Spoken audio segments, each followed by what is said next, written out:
ಅಧ್ಯಾಯದ ಯಾಮಿಮಾಂ ಪುಷ್ಪಿತಾ 43ನೇ ಶ್ಲೋಕ. ಕಾಮಾತ್ಮನ ಸ್ವರ್ಗಪರ ಜನ್ಮ ಕರ್ಮ ಫಲಪ್ರದಾಂ ಕ್ರಿಯಾ ವಿಶೇಷ ಬಹುಲಾಂ ಭೋಗೈಶ್ವರ್ಯ ಗತಿಂ ಪ್ರತಿ. ಕಾಮಾತ್ಮನಃ ಸ್ವರ್ಗಪರಾಃ ಆತ್ಮ ಆತ್ಮನು ಆತ್ಮನಃ ಕಾಮಾತ್ಮನಃ ಕಾಮಾತ್ಮನಃ ಅಥವಾ ಕಾಮಾತ್ಮಾನಃ ಎರಡು ತರ ಆಗತ್ತೆ.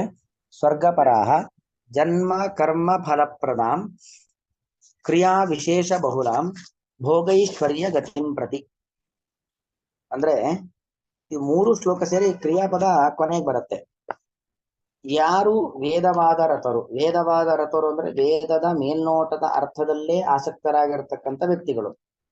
ವೇದದ ಮೇಲ್ನೋಟದ ಅರ್ಥ ಮೇಲ್ಮೇಲಕ್ಕೆ ಏನ್ ಕಾಣುತ್ತೋ ಅದೇ ನಿಜವಾದ ಅರ್ಥ ಅಂತ ತಿಳ್ಕೊಂಡಿದ್ದಾರಲ್ಲ, ಅವರು ವೇದವಾದ ರಥರು. ಅವ್ರೇನ್ ಹೇಳ್ತಾರೆ ಅಂದ್ರೆ ಕಾಮಾತ್ಮನಃ, ಕಾಮ ಅದೇ ಅವರ ಸ್ವರೂಪ. ಕಾಮ ಅಂದ್ರೇನು? ಲೌಕಿಕ ಬಯಕೆಗಳು ಅಂತ ಅರ್ಥ. ಲೌಕಿಕ ಬಯಕೆಗಳು ಅಂದ್ರೆ ಈ ಲೋಕಕ್ಕೆ ಸಂಬಂಧಪಟ್ಟದ್ದು. ನಾನಾಗ್ಲೇ ಹೇಳಿದಂತೆ ಭೂಮಿ, ಬಂಗಾರ, ಸಂತಾನ, ಇಷ್ಟೇ. ಇದರ ಬಗ್ಗೆ ಮಾತ್ರ ಅರ್ಥ. ಕಾಮಾತ್ಮಾನಃ ಅಥವಾ ಕಾಮಾತ್ಮನಃ ಅದನ್ನು ಮಾತ್ರ ಬಯಸ್ತಕ್ಕಂಥವರಾಗಿರ್ತಾರೆ. ಸ್ವರ್ಗಪರಾಹ, ಸ್ವರ್ಗ ಏವ ಪರಂ ಯೇಷಾಂತೆ ಸ್ವರ್ಗಪರಾಹ. ಅಂದ್ರೆ ಪರ ಅಂದ್ರೆ ಸುತ್ತ ತುದಿ, ಕೊನೆ. ಅಂದ್ರೆ ನಮ್ಮ ಗುರಿ ಅಂದ್ರೆ ಯಾವುದು? ಸ್ವರ್ಗವೇ ಪರಮ ಗುರಿ ಅಂತ ಅವ್ರು ಹೇಳುವರಾಗಿರ್ತಾರೆ. ಆದ್ರೆ ಸ್ವರ್ಗಕ್ಕಿಂತಲೂ ಮಿಗಿಲಾದದ್ದು ಒಂದಿದೆ, ಅದು ಮೋಕ್ಷ. ಯಾಕಂದ್ರೆ ಸ್ವರ್ಗ ಅದು ಕೊನೆ ಅಲ್ಲ. ಯಾಕೆ? ಕೃಷ್ಣನೇ ಮುಂದೆ ಹೇಳ್ತಾನೆ, ಕ್ಷೀಣೇ ಪುಣ್ಯ ಮರ್ತ್ಯಲೋಕಂ ವಿಶಂತಿ. ಎಷ್ಟು ಪುಣ್ಯ ಮಾಡಿ ಸ್ವರ್ಗಕ್ಕೆ ಹೋದ್ರೂ ಕೂಡ ಶಾಶ್ವತವಾಗಿರ್ಲಿಕ್ಕಾಗಲ್ಲ. ಕ್ಷೀಣೇ ಪುಣ್ಯ ಕಡಿಮೆ ಆಯ್ತು ಅಂದ್ರೆ ಮತ್ತೆ ಮರ್ತ್ಯಲೋಕಂ ವಿಶಂತಿ, ಮತ್ತೆ ಅವನು ಈ ಭೂಲೋಕದಲ್ಲಿ ಹುಟ್ಟಲೇಬೇಕು. ಆದ್ರೆ ಮೋಕ್ಷಕ್ಕೆ ಹೋದನು ಮತ್ತೆ ಹುಟ್ಟೋದು ಅಂತ ವ್ಯವಸ್ಥೆ ಇದೆಯಾ? ಇಲ್ಲ. ಅಲ್ಲಿಗೆ ಯಾವುದು ಪರ? ಮೋಕ್ಷವೇ ಪರ, ಶ್ರೇಷ್ಠ. ಮೋಕ್ಷವೇ ಪರಮ ಗುರಿ ಹೊರತು ಸ್ವರ್ಗ ಎಂಬುದು ಪರಮ ಗುರಿ ಅಲ್ಲ.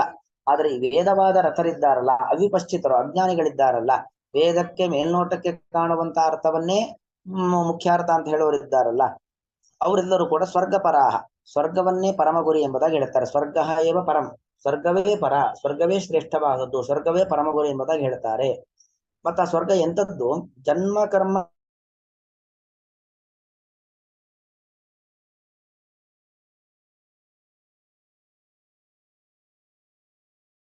ಅಥವಾ ನಾವು ಮಾಡತಕ್ಕಂಥ ಕರ್ಮಗಳು, ಅದು ಯಜ್ಞ ಇರಬಹುದು ಅಥವಾ ದಾನ ಇರಬಹುದು. ಹೀಗೆ ಅನೇಕ ರೀತಿಯಾಗಿರ್ತಕ್ಕಂಥ ಒಂದು ಸಮಾಜ ಸೇವೆಗಳಿರಬಹುದು. ಅಂತ ಒಬ್ಬ ವ್ಯಕ್ತಿ ಅನೇಕ ರೀತಿಯಾಗಿರ್ತಕ್ಕಂಥ ಕ್ರಿಯೆಗಳನ್ನ ಮಾಡ್ತಾನೆ. ಅದೆಲ್ಲ ನಮಗೆ ಮುಕ್ತಿಗೆ ಪ್ರಯೋಜಕವಾದದ್ದು. ಆದ್ರೆ ಇವರೇನ್ ಹೇಳ್ತಾರೆ? ಜನ್ಮ ಕರ್ಮ ಫಲಪ್ರದ. ಇದೆಲ್ಲವೂ ಕೂಡ ಜನ್ಮ. ವಸ್ತುತಃ ಸ್ವರ್ಗವನ್ನ ಬಯಸಿ ನಾವೇನಾದ್ರೂ ಮಾಡಿದ್ರೆ ಮತ್ತೆ ಹುಟ್ಟಬೇಕು ಅಲ್ವಾ? ಮತ್ತೆ ನಮ್ಮ ಕರ್ಮದ ಬಂಧ, ನಾವೇನಾದ್ರೂ ಫಲದ ಬಯಕೆ ಇಟ್ಟುಕೊಂಡು ಕೆಲಸ ಮಾಡಿದ್ರೆ ಅದು ಕರ್ಮದ ಬಂಧವನ್ನ ನಮಗೆ ಉಂಟು ಮಾಡುತ್ತೆ. ಫಲದ ಬಯಕೆಯನ್ನು ಇಟ್ಟುಕೊಂಡು ಕರ್ಮ ಮಾಡ್ತಿದ್ದೀವಿ ಅಂದ್ರೆ ನಮಗೇನ್ ಮಾಡುತ್ತೆ? ಬಂಧನವನ್ನ ಉಂಟು ಮಾಡುತ್ತೆ. ಜನ್ಮ ಕರ್ಮ ಫಲ ಅದನ್ನ ಕೊಡುವಂಥದ್ದು. ಜನ್ಮ ಕರ್ಮ ಫಲಪ್ರದಾಂ ಕ್ರಿಯಾ ವಿಶೇಷ ಬಹುಲಾಂ ಭೋಗೈಶ್ವರ್ಯ ಗತಿಂ ಪ್ರತಿ. ಕ್ರಿಯಾ ವಿಶೇಷಗಳು, ಅನೇಕ ರೀತಿಯಾಗಿರ್ತಕ್ಕಂಥ ಕ್ರಿಯಾ ಅಂದ್ರೇನು? ಒಂದು ಕೆಲಸ. ಕ್ರಿಯಾ ವಿಶೇಷಗಳು ಅಂದ್ರೇನು? ಬೇರೆ ಬೇರೆ ರೀತಿಯಾಗಿರ್ತಕ್ಕಂತಹ ಕೆಲಸಗಳು. ಕ್ರಿಯಾ ವಿಶೇಷ ಬಹುಲಾಂ, ಬಹುಬಗೆಯ ಅನೇಕ ರೀತಿಯಾಗಿರುವಂತ ಕರ್ಮಗಳನ್ನು ಇದೆಲ್ಲ ವೇದ ಹೇಳ್ತಾ ಇದೆ. ಅಂದ್ರೆ ಒಂದು ಹೋಮ ಮಾಡೋದಿರಬಹುದು, ದಾನ ಇರಬಹುದು, ಅಧ್ಯಯನ ಇರಬಹುದು, ಅಧ್ಯಾಪನ, ಹಿರಿಯರಿಗೆ ಗೌರವ ಕೊಡುವಂಥದ್ದು, ಮಾತೃದೇವೋ ಭವ ಪಿತೃದೇವೋ ಇತ್ಯಾದಿಗಳು ಹೇಳುವಂಥದ್ದು. ಇದೆಲ್ಲ ಅನೇಕ ರೀತಿಯಾಗಿರ್ತಕ್ಕಂತಹ ಕ್ರಿಯೆಗಳನ್ನು ಹೇಳುತ್ತೆ. ಅದೆಲ್ಲ ಏನು? ಭೋಗೈಶ್ವರ್ಯ ಗತಿಂ ಪ್ರತಿ. ಭೋಗ, ನಮಗೆ ಬೇಕಾದದ್ದನ್ನು ಅನುಭವಿಸೋದು.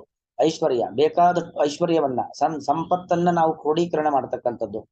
ಗತಿ, ಅದಕ್ಕೋಸ್ಕರವಾಗಿ ಗತಿಂ ಪ್ರತಿ, ಅದಕ್ಕೋಸ್ಕರವಾಗಿ ಇರುವಂಥದ್ದು ಎಂಬುದಾಗಿ ಹೇಳ್ತಾರೆ.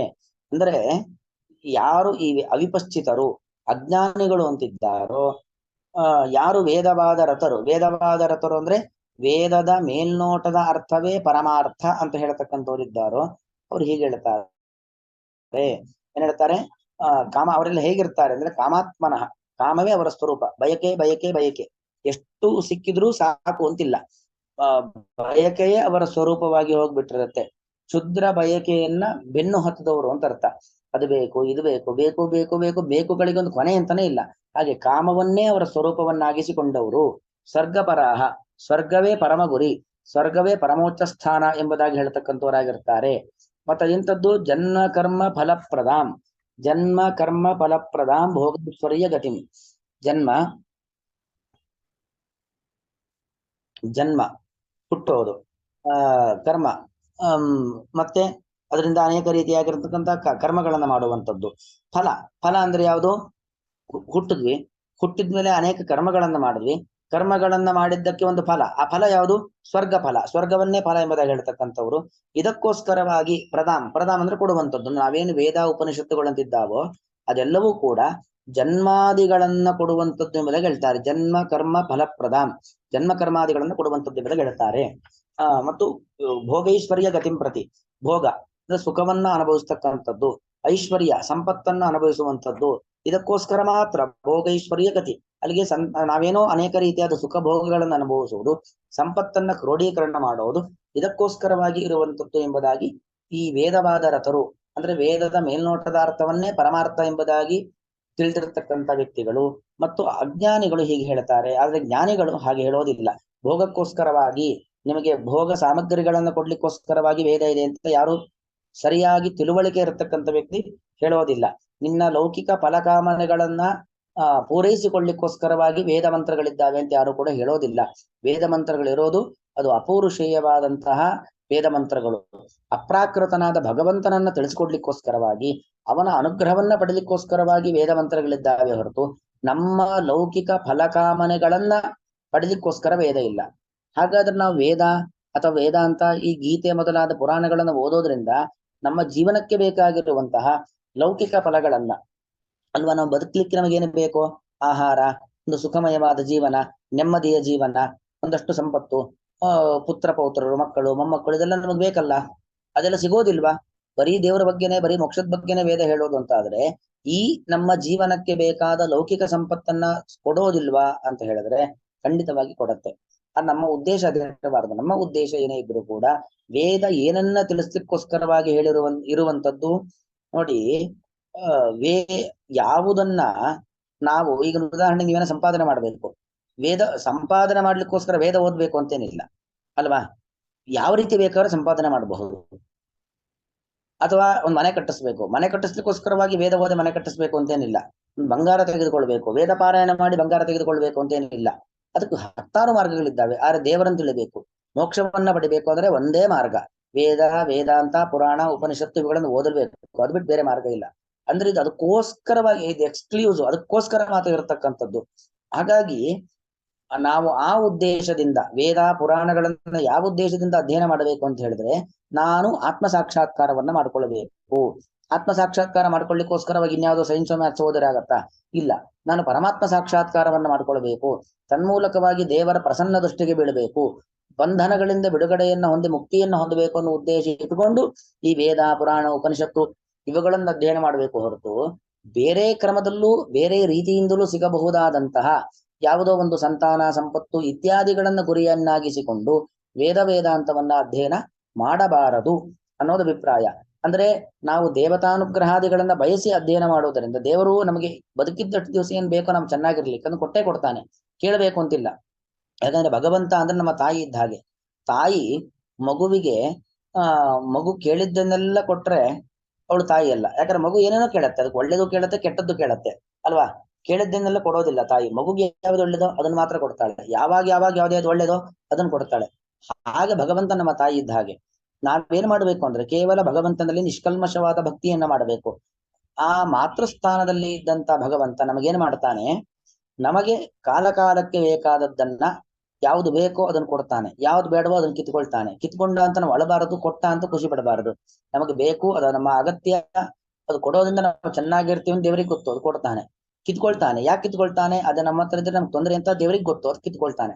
ಹಾಗಾಗಿ ದೇವರು ಕೊಟ್ಟ ಅಂತ ನಾವು ಹಿಗ್ಗಿ ಹಿಗ್ಗಿ ನಮ್ಮಿಂದಲೇ ನಮಗೆ ಇದು ಸಿಕ್ತು, ನನ್ನ ಪ್ರಯತ್ನದಿಂದ ನನ್ನ ಯೋಗ್ಯತೆಯಿಂದ ನನಗೆ ಬಂತು ಅಂತ ಅಹಂಕಾರವನ್ನು ಪಡಬಾರದು. ಅಥವಾ ಏನೋ ಕಿತ್ಕೊಂಡ ಅಂತ ನಾವು ದೇವರೇ ಇಲ್ಲ ಅಂತ ನಾಸ್ತಿಕರು ಕೂಡ ಆಗಬಾರದು. ಎಲ್ಲ ಹಿನ್ನೆಲೆಯನ್ನ ನಾವು ಈ ಗೀತಾಧ್ಯಯನ ಮಾಡುವಾಗ, ಇಂಥ ಶ್ಲೋಕಗಳನ್ನ ಅಧ್ಯಯನ ಮಾಡುವಾಗ ಇಟ್ಕೊಳ್ಬೇಕು. ಅಂತೂ ನಾನೇನ್ ಹೇಳಕ್ ಹೊರಟಿದ್ದು ಅಂದ್ರೆ, ವೇದಗಳು ಕೇವಲ ಲೌಕಿಕ ಫಲಕಾಮನೆಗಳನ್ನ ಪೂರೈಸಲಿಕ್ಕೋಸ್ಕರವಾಗಿ ಇರೋದು ಅನ್ನೋ ಭಾವನೆ ತಪ್ಪು. ನಿಜವಾಗಿ ವೇದಾಂತ ಪುರಾಣಗಳಲ್ಲಿ ಇರೋದು ಅಪ್ರಾಕೃತನಾದ ಭಗವಂತನನ್ನ ನಮಗೆ ತೋರಿಸಿಕೊಡ್ಲಿಕ್ಕೋಸ್ಕರವಾಗಿ ಆ ಹಿನ್ನೆಲೆಯಲ್ಲಿ ಅಧ್ಯಯನ ಮಾಡಬೇಕು. ಹಾಗಾಗಿ ಆ ಹಿನ್ನೆಲೆಯಲ್ಲಿ ಅಧ್ಯಯನವನ್ನ ಮಾಡುವಾಗ ದೇವರು ನಮಗೆ ಯಾವ ಯಾವ ಕಾಲಕ್ಕೆ ಏನೇನು ಬೇಕು ಅದನ್ನು ಕೊಟ್ಟೇ ಕೊಡ್ತಾನೆ. ಏನ ವಿಜ್ಞಾತೇನ ಸರ್ವಂ ವಿಜ್ಞಾತಂ ಭವತಿ ಅಂತ. ಹಾಗೆ ಆ ದೇವರನ್ನ ತಿಳಿಯುವ ಉದ್ದೇಶದಿಂದ, ದೇವತಾನುಗ್ರಹವನ್ನ ಸಂಪಾದಿಸುವ ಉದ್ದೇಶದಿಂದ, ಸಕಲ ಬಂಧನಗಳನ್ನ ಬಿಡುಗಡೆಯನ್ನ ಹೊಂದುವ ಉದ್ದೇಶದಿಂದ ಈ ವೇದ ಪುರಾಣಗಳನ್ನ ಅಧ್ಯಯನ ಮಾಡಬೇಕೆ ಹೊರತು ಸಾಮಾನ್ಯ ಫಲ ಭೂಮಿ ಬಂಗಾರ ದುಡ್ಡು ಇವುಗಳ ಉದ್ದೇಶಕ್ಕೋಸ್ಕರವಾಗಿ ವೇದಾಂತಗಳನ್ನ ಅಧ್ಯಯನ ಮಾಡುವಂತದ್ದಲ್ಲ ಅನ್ನೋದು ಇದರ ಒಟ್ಟು ಅಭಿಪ್ರಾಯ. ಕಾಮಾತ್ಮನ ಸ್ವರ್ಗಭರಾಹ ಜನ್ಮ ಕರ್ಮ ಫಲಪ್ರದಾಂ ಕ್ರಿಯಾ ವಿಶೇಷ ಬಹುಲಾಂ ಭೋಗೈಶ್ವರ್ಯ ಗತಿಂ ಪ್ರತಿ. ಶ್ರೀಕೃಷ್ಣಾರ್ಪಣಮಸ್ತು.